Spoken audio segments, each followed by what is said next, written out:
Okay, welcome again, everybody. We've got a lot of exciting content for you today and are especially excited about welcoming a special guest in Nancy McGovern, who's going to talk with us about the Digital Preservation Management Workshop. But first, I'm going to start with a few updates about various goings on. Then Nancy will step in and give an overview and some additional information about the DPMW, which she leads. And then we'll conclude with a few announcements about upcoming events from Leah. We should have plenty of time for questions, both for Nancy and for for other things as well. Okay, so I just had a few kind of miscellaneous things to let everybody know about and make sure you're aware of. One is a new resource that we have available for members and particularly for users of the Texas Data Repository on Confluence. And Confluence is a wiki program that many of you may be familiar with. We have begun using it more and more for TDL internal documentation, but we're also starting to move a lot of our public end user documentation there as well.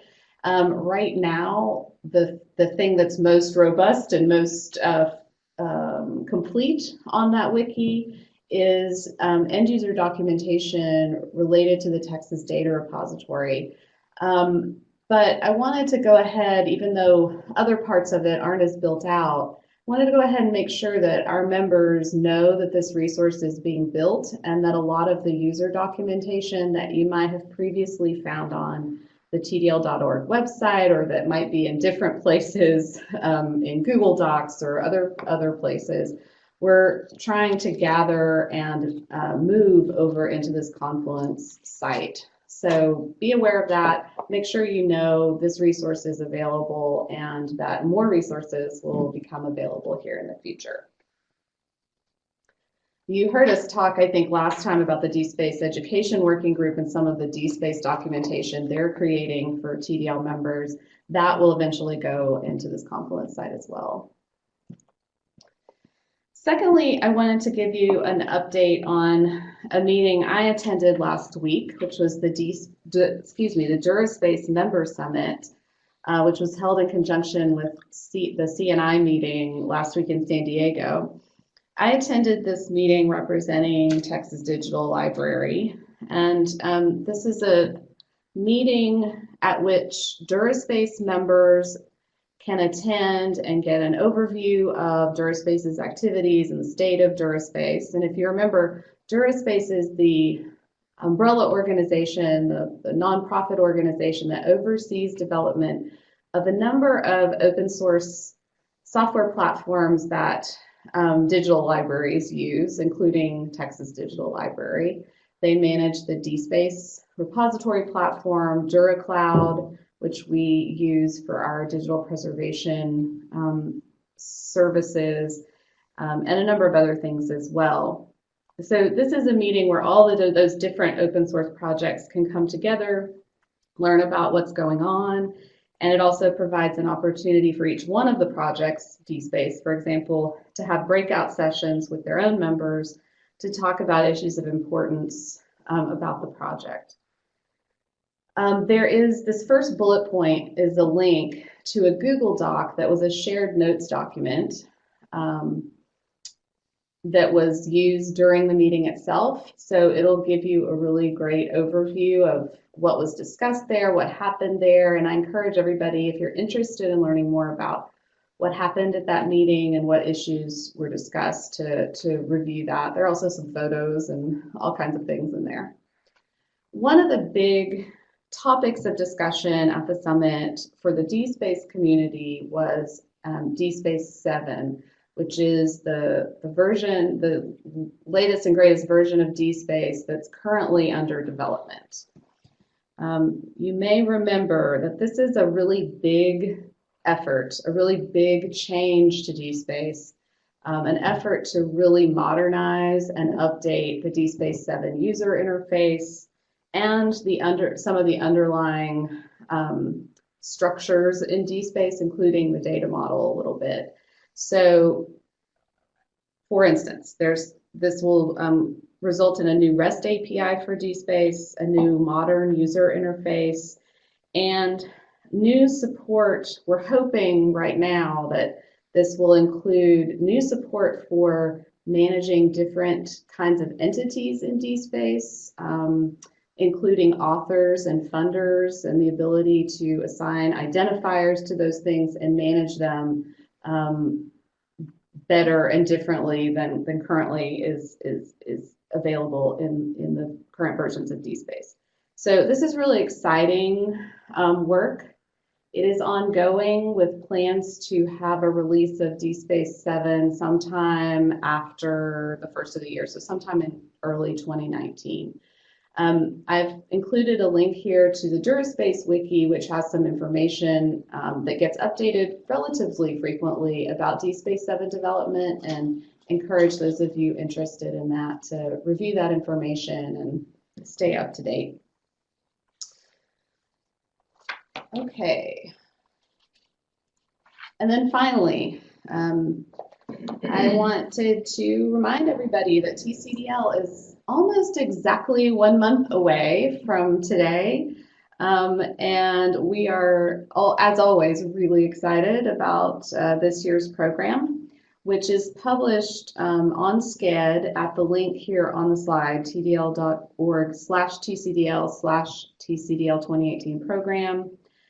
The presentations, we have two kind of general tracks of sessions in the main program. One set of presentations is more focused on scholarly communications, another more focused on cultural heritage digital collections, with a few, outliers thrown in there. We also have a really great pre-conference day scheduled with a DSpace users session, a Fedora users group meeting, a Jupyter Notebooks workshop, and a program from our very own former colleague and still colleague, Ryan Steens, who will be talking about his new work with the Avalon project and community. So I hope all of you will look at that pre-conference day in addition to the main conference programs and get excited about everything going on. So we encourage you to use the sign up on SCED to start building your schedules for TCDL and get excited about that. If you haven't registered, please do so. I think early registration deadline has passed, but TDL members still get a pretty steep discount if you register even now. Okay, so we are very pleased and happy to have Dr. Nancy McGovern here with us today to talk with us about the upcoming Digital Preservation Management Workshop, which is, as you know, scheduled to take place July 22nd through 27th in San Antonio. Trinity University is hosting us there, and there is information available, and we'll talk more about where to go to apply and register for this in a moment. But we wanted Nancy to come and provide everybody with a little bit of an overview of what this workshop is, why it's important, and what you could expect to get out of it if you or one of your colleagues is attending. This photo here is of the Digital Preservation Management Workshop instructors who will be at the workshop in July. Moving left to right, you have our very own Courtney Muma, TDL Services Manager, and then Kari Smith, who is the Institute Archivist and Program Head of Digital Archives at MIT. At MIT Institute Archives, and Dr. McGovern. Dr. McGovern is joining us from the Build for Tomorrow workshop in St. Paul, Minnesota right now. So she is on the move, as I think she usually is.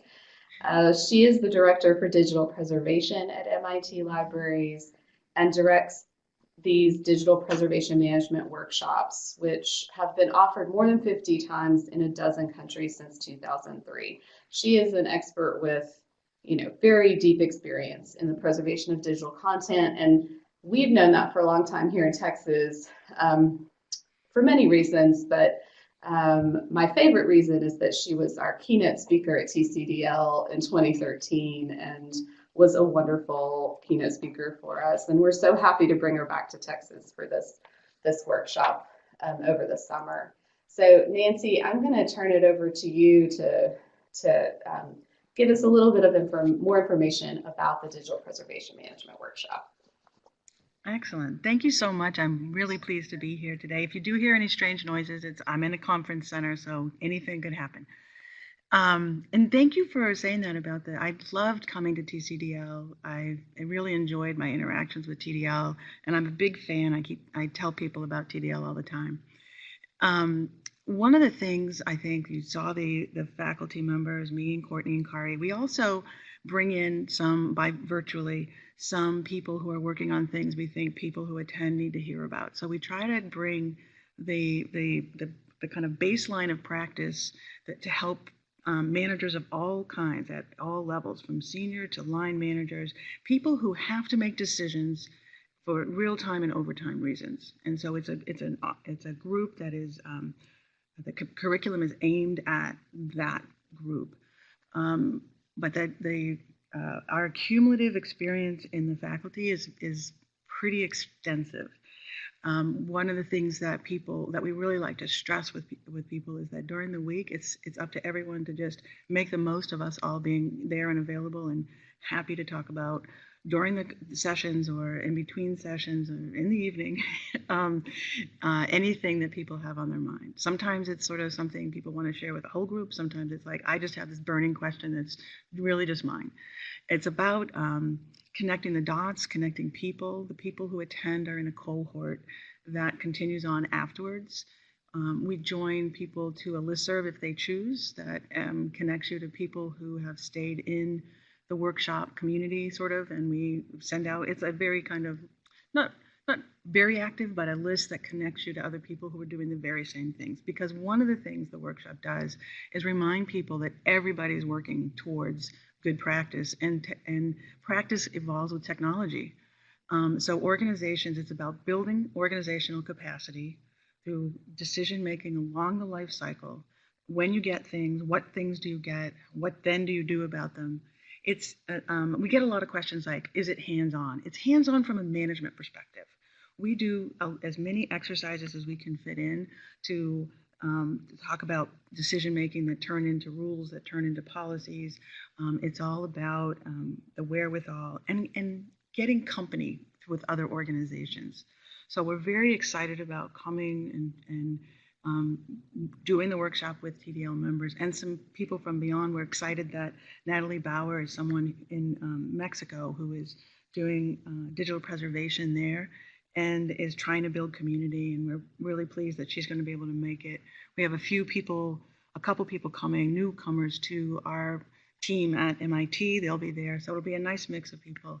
But it's all about talking about, walking through, getting a sense of where are the decision points and how do I figure out what's right for right now, knowing that technology changes, knowing that you need to make different kinds of decisions as you go along. So what we bring to it is we break down, if you just talk about digital preservation, it seems like, I don't know, Mount Everest. But if you break it down, the next thing you know, you're at base camp and then you're at the summit. So it's about making it doable. And so the beginning of the week is on us to sort of say, here's the framework, here's what good practice looks like, could look like, what it's adapted to your environment.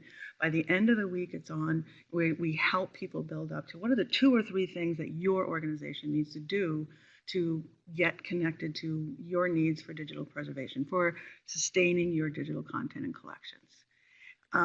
We talk about it in terms of a roadmap for a good practice. And we don't talk about best practice because best practice suggests that we would have to have a vote to see which one is best.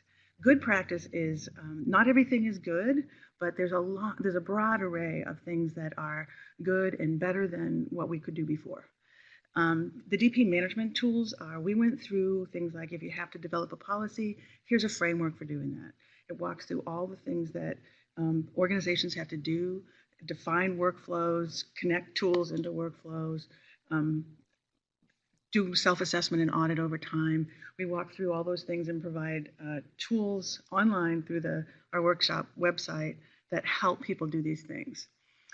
We bring in as many examples and resources because out there somewhere at this stage in the digital preservation community, there's an example that serves as a starting point, some kind of fodder for the things that you need to do. There's no starting from scratch. There's building on what you have and what you need. And we, by the end of it, hope people walk away with, these are the 2 or 3 things I most need to do. That could be go back and review the materials. It could be go back and say what happened at the workshop. It could be a whole range of things. We start with the organizational piece, the what is it that my organization needs to do, and then we work out towards, so that's the what. What are we trying to do and why? The technology, what technology fits in. You're fortunate to be in the context of TDL, which is this wonderful coalition service provider that makes a lot of this stuff easier. And then resources, what kind of human equipment, any other kinds of resources that you might need. What you bring is examples from your institutions. We really try to encourage people to come forward with either questions they're trying to do, things that they came up with to kind of make incremental progress towards things you're working on, your questions and your curiosity, your willingness to be in these small groups and larger group discussions and kind of bring your whole to the process during the week. So we end up with this cohort. We are available before, during, and after, basically.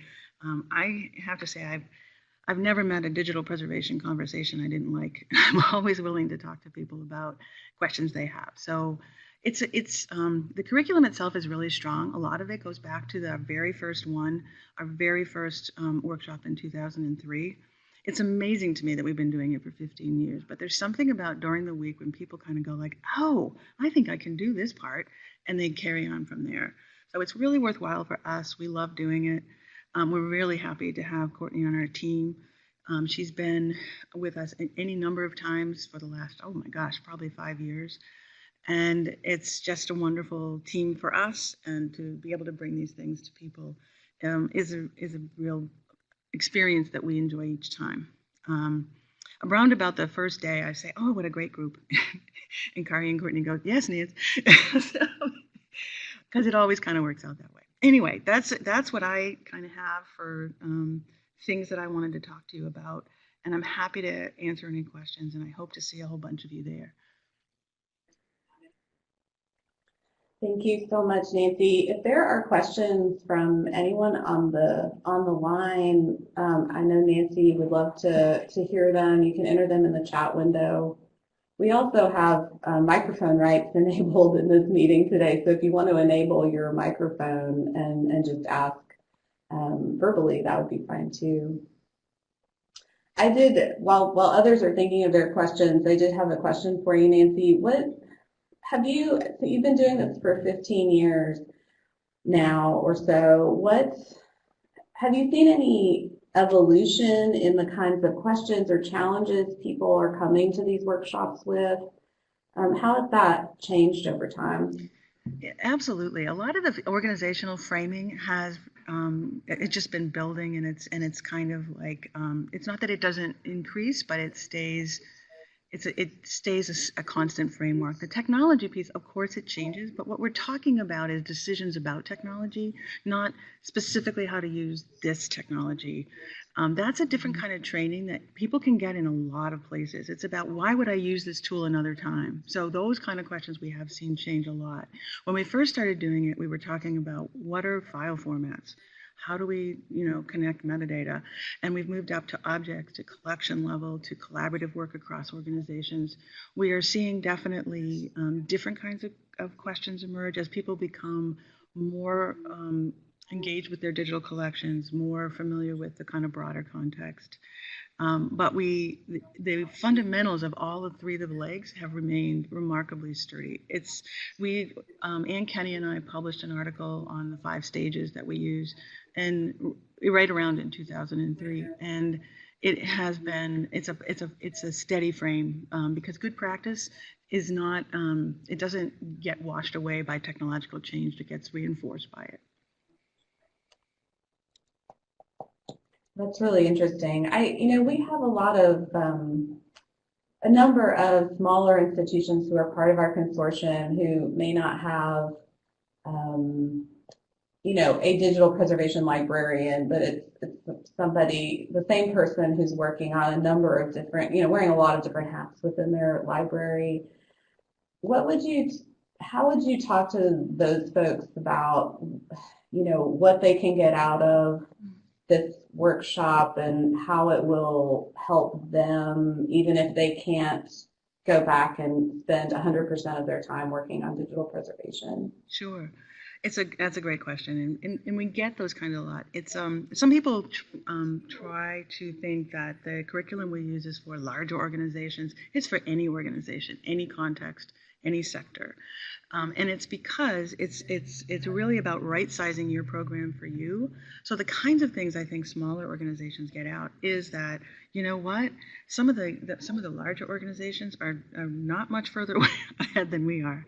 And the other thing is when people self-identify as what stage they're at, from just getting started to really a full established program to at a collaborative stage where they're really wanting to reach out and work with other organizations for themselves and for the other organizations. So you get it's a sense of all is not lost. We can really do a lot, and we can do it together. So one of the things I think that is true is there's always someone in a nearby organization, online somewhere, who can kind of walk through, here's my problem, here's what I'm trying to do. So I think it's a sense of camaraderie, a sense of, I may not have local, all the human resources I want locally, but I'm connected to a community where everything that I want or need to do, there's somebody or something that can help me. And I think that's really a powerful thing to take away. Yeah, absolutely. And I love the framing of good practices rather than best practices. I think that's something we live out a lot within the TDL community, is not letting perfect be the enemy of good and making sure we're moving forward and improving and using good practice, but not getting paralyzed by some sense of the need to be best or perfect all the time. Yeah, and I think that's a great way of saying it. And when I was on the original Trusted Repositories Audit Certification Group, and it was never meant to be, sometimes it sort of sounds almost punitive. It's never meant to be. It's meant to be coaching. It's meant to be, we always have to continue to work for good practice.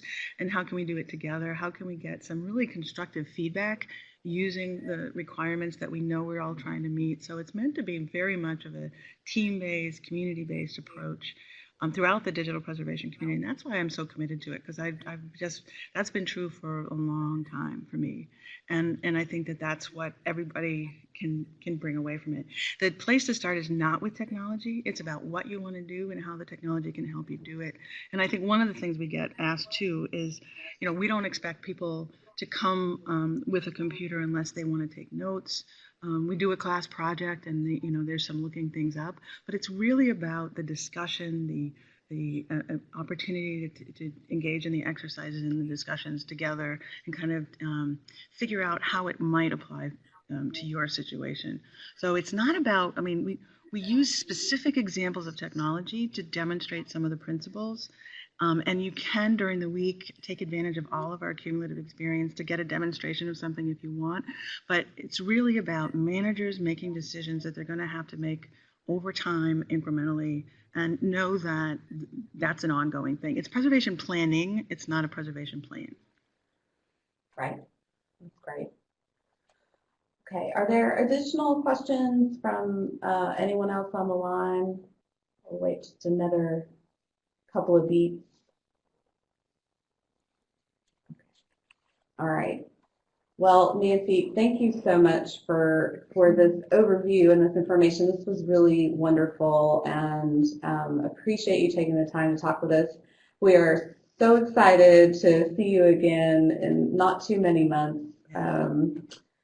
here in Texas, and I know it's going to be a great event for our community as well as for anyone else who's able to join us in San Antonio as well. That sounds great. Thank you so much for having me. I hope to see a bunch of you there, and I look forward to seeing you all soon. Great, thank you. See you later. So just one more follow-up reminder, we have a deadline coming up April 27th, which is next Friday, I believe, to apply for this digital preservation management workshop. We ask for an application just to make sure that this is not a competitive application. This is just a way of making sure that the right that the workshop is the right fit for the person. But we want those applications in by Friday. There are a handful of spots left, I believe, for this. So we hope to hear from a few more of you or your colleagues over the next week or so to get this filled up. Okay. So now I'm going to turn it over here in the last couple of minutes to Leah DeForest to give us some updates on upcoming events. Thanks, Christy, and thanks again, Dr. McGovern, for joining us today, and thanks to all of you for sitting in on our April forum. So the April monthly Twitter chat metadata mixer is next week. It's Thursday, April 26th, starting at 12:30 p.m., so kind of over the lunch hour. This month's theme is all about getting ready for Digital Public Library of America. And DPLA will be there, along with TDL's DPLA Metadata Working Group, chaired by Kara Long of Baylor. And they'll be there to answer questions about getting your digital collections ready for a DPLA hub. So bring your questions, bring your ideas, and bring your advice. And again, these Twitter chats are really informal. They're light and fun, and participation is easy. And even if you're just listening, liking, and lurking, it does make a big difference in the overall engagement. Hope you can join us next week, so keep an eye on Twitter for updates. And then I think we just have one more subtle hint about TCDL. Just want to remind you, it's a month away, and if you haven't registered already, please do so.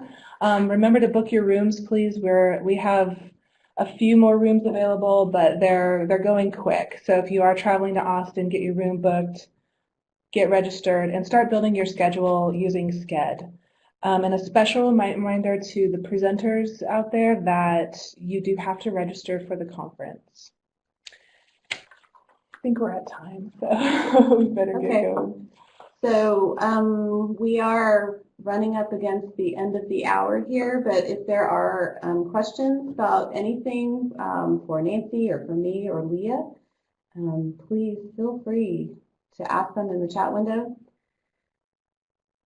I do want to remind everybody, or let everybody know, I don't think we've announced this, but next month, the May forum will not take place because it is scheduled for right smack dab in the middle of TCDL.